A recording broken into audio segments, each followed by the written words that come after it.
Joining me today is Bob Byrnes, a mayoral candidate in the Stephenville Municipal election. Welcome, Bob. Good morning. Before we get into the questions, can you give a brief introduction to yourself? I guess anybody who's been in Stephenville or a resident of Stephenville for the last number of years knows who I am. I have been living here for the past 60 years. Grew up in Stephenville, went to school here, went to Memorial University, got a teaching degree, came back and was a teacher in the town from 1974 onwards. I retired from teaching 26 years ago. I guess for the past 40 years, I've been a business person in the town. I took the business over when my mom got sick. I think everybody recognizes Byrnes Shoes and Sportswear in the town. It's been a very successful business, so it's given me a lot of experience. I've met a lot of people over the last number of years as well.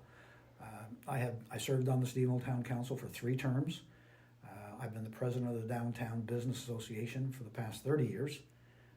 I've done projects like the reunion that took place in 1986, where we brought home U.S. military personnel who had grown up on the base. From that, we had an air show, and for the next 12 years, we had air shows every 2 years, which were very successful. I've chaired the Joe McNeil Antique Car Show for the last 23 years. I was chair of the Kin Square Project. Stevens Award Committee chairman for a number of years. Stephenville Citizen of the Year recipient of Queen Elizabeth II's Diamond Jubilee Medal for volunteering, and I co-chaired the 50th anniversary celebrations of the town. So I've got a pretty much active involvement in community, and over the last number of years, I got to say, it's been very rewarding for me, and I feel that I've contributed a lot to the town of Stephenville. Wonderful, thank you. So what made you decide to run for mayor in this election? I guess one of the big factors was what's been happening to our town over the last 4 years in particular. There's been a lot of negativity circulating in this town about what's happened to our town through the town council. The loss of our airport was a big factor. I served for 3 years down there as a volunteer trying to get the airport back on track again. And once that was handed over, and to see what has happened to it since really played on me. Plus then the loss of the Marine Institute. Once they began pulling out their equipment and everything here, I just said, look, it's time. We need to take this town back. Okay. So if you are elected, what are some of your priorities for the town for the next 4 years? First and foremost, I guess, would be that airport dilemma, trying to rectify what damage has been done down there. The other thing we need to look at is the examination of the town's financial picture. I've been working very closely with Darren Roberts, who is currently a councillor. He's a chartered accountant, and I'm hoping Darren will get elected, and the two of us, working with other members of council, will try and get the financial picture of this town back on track again. So that's a very important factor we have to look at. Eliminating wasteful spending so we can give the taxpayers a reduction in their taxes. Continuing to upgrade the municipal infrastructure, water and sewer, roads and so on. The basic services that people have come to expect from your town council. So these are major priorities for me. Okay, so the next question, if elected as mayor, how do you intend to be more transparent with residents? Well, I guess for the last 40 years, I've been fairly transparent in that I'm available downtown. I work at my business 6 days a week. People have easy access to me. But in addition to that, what I hope to do is keep the town's website updated, publishing an update of our finances as we progress through the year so that taxpayers can see, how our year is progressing and how their money is being spent. Because it is their money, and we do have a responsibility to the taxpayers of this town to be fiscally responsible and show them how we are spending their money. Okay, so based on your attributes and your experience that you've mentioned, what do you think makes you the best candidate to lead this town? One of the things that I've always recognized in myself is that I don't know everything, and when I don't know something, I go looking for qualified people who can give me advice. I remember one time when I was on council, we were looking at buying some heavy equipment. The first thing I did was seek out one of the workers at the truck center who was a really good person, and everybody knows that man in this town. He told me what we were purchasing was too much of a piece of equipment for this town. We didn't need it. When I went back to council, other members of council agreed that maybe we didn't need to spend that much money on this piece of equipment. And as a result, we saved the taxpayers money. I'm in this town not for my own personal gain. I'm not running because I can make money being a mayor. What I'm doing is to try and help this town, get this town to grow again. And, we want to use a common sense approach to the way the town is run. And the other thing is too, as being a business person for 40 years, when I took over my mom's business, it had trouble because she was sick for a year.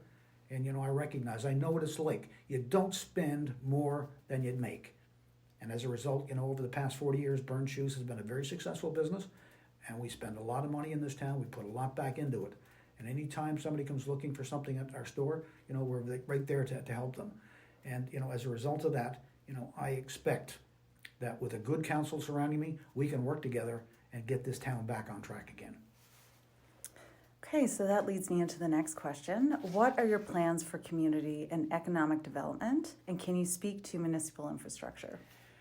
Well, the first thing I recognize is, my first years when I came back from university, I got involved with a group called the Stephenville JCs. And, as a result of that, these older guys that I was working alongside, showed me the value of volunteerism. And we've got a lot of good volunteer groups, like the Knights of Columbus, like the Stephenville Lions, and in particular this latest group, the not only Rotary, but the Kinsmen, who have put so much back into this town. We don't have to reinvent the wheel. Let these people who've got this experience, who are volunteers, let them do a lot of these projects in the community. That way we don't have the big salaries that we currently spend on having a few of our local, people working for the town doing this work. Use the people who are already there in our community and assist them any way we can. We have to look at things like a new fire hall for our community. A few years ago, I visited Clarenville, looked at the brand new facility that they had there for their fire hall. I came back and talked to the town about this. I even told them it was an organization that is consisting of all volunteers. But, when I looked at what they had created for their firefighters in Clarenville versus what our firefighters here had to put up with, I said, it's an engineering firm that we've already used in our town. Talk to them and see how we can change what we have here and integrate what they use in Clarenville and come up with a great plan for a fire hall here in Stephenville. So, we have to be prepared for things in the future. And we've got a great fire group up there in our fire hall, volunteers and full-time firefighters. But they need proper equipment. And I think what's happened in the past year or so, we've seen now with climate change, things can happen very quickly. And, we have to be prepared for these things. And I think by having a properly maintained and very well orchestrated group of people who are working on our behalf, we can be prepared for any disasters that would strike us. Okay, so the next question, how do you plan on addressing housing availability and affordability here in Stephenville? Well, I don't think we need to reinvent the wheel. We've got a lot of good business people here in this town who have been constructing affordable housing and good housing in the community over the last number of years. The process whereby these people access funds for affordable housing can be complicated and very difficult. I went through this when I was doing the project for Kin Square. We had to work with groups like ACOA and the provincial government and so on, and it can get very frustrating. We should be there to help these people. We have one person here in town right now where we used to have two working for the province who is involved in economic development. So, we need to be more in tune with working with these groups and working with these individuals so that they can be the ones who develop the infrastructure or the ones who develop affordable housing for our citizens. Not the town. That's not our responsibility. And we don't want to get into more cumbersome issues when we start trying to develop these things. So that puts more of a burden on the taxpayers of the town. So what we do need to do is assist any of these local contractors or these firms and so on so that they can develop local affordable housing for our citizens. Okay. So the next question, what role do you think the town should be playing in healthcare, education, and emergency preparedness? Well, as we went door to door, we've heard a lot of issues with regards to people and healthcare. Wait times at the hospital. It's no different from other communities in the province or in the country. But for a number of years, myself and Councillor Don Gibbons Sr. were on a local board that recruited and tried to retain doctors in the area.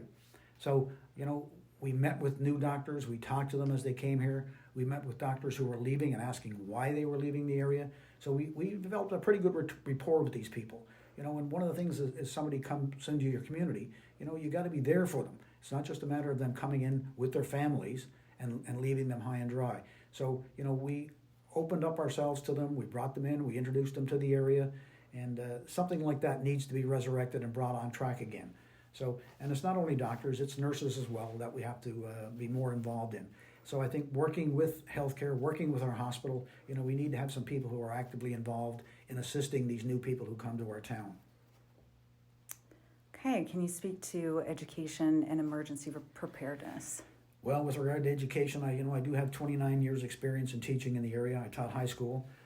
I think, when it comes to trying to educate our young people and keep them here, getting them in professions, it's not only university. We've got a College of the North Atlantic here, which is second to none in the world. So, in the last year or two, I noticed Stephenville High in particular has been working with the College of the North Atlantic.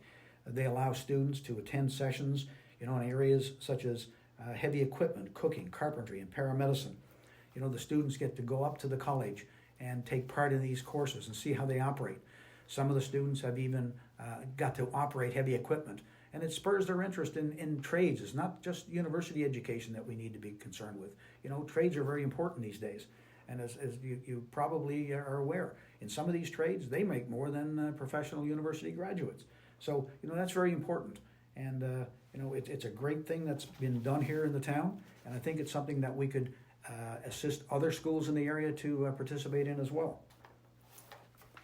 Okay, can you speak to the last point, which was emergency preparedness? Well, actually at the store one day, we were chatting with a lady who talked about an emergency updated plan, but from what I've been finding out, that's in the process right now. Anybody who lives in Stephenville knows what happened here at 9/11. Barry Coates, who was our town manager at the time, had developed a fantastic plan, so much so that when those planes landed here, we were prepared for them. And, we didn't have to put people in anybody's homes. We had places for these people to go. So, that is something we have to be aware of right now. And from conversations I've had, that is in the works right now. Apparently it's gone off to the provincial government, and we should have an emergency preparedness plan ready to go in the near future. And once that plan's adopted, it's not only for us to have a plan, we've got to make citizens aware of what this plan involves or entails. If there is a disaster or there should be something that happens in the town, citizens need to be aware up front where to go or what they need to do to participate in the emergency preparedness plan that we have for them. Okay, so for your closing remarks, why should citizens in Stephenville vote for you? Well, I guess if anybody knows me, they know what I've been involved in the past here in the town. I do these things because of my love for the town. I feel that no other candidate for mayor has shown a commitment and been involved as much as I have in this community. So Stephenville deserves to be respected again, and I hope to do that. Thank you for taking the time today, Bob, and for sharing your thoughts with us.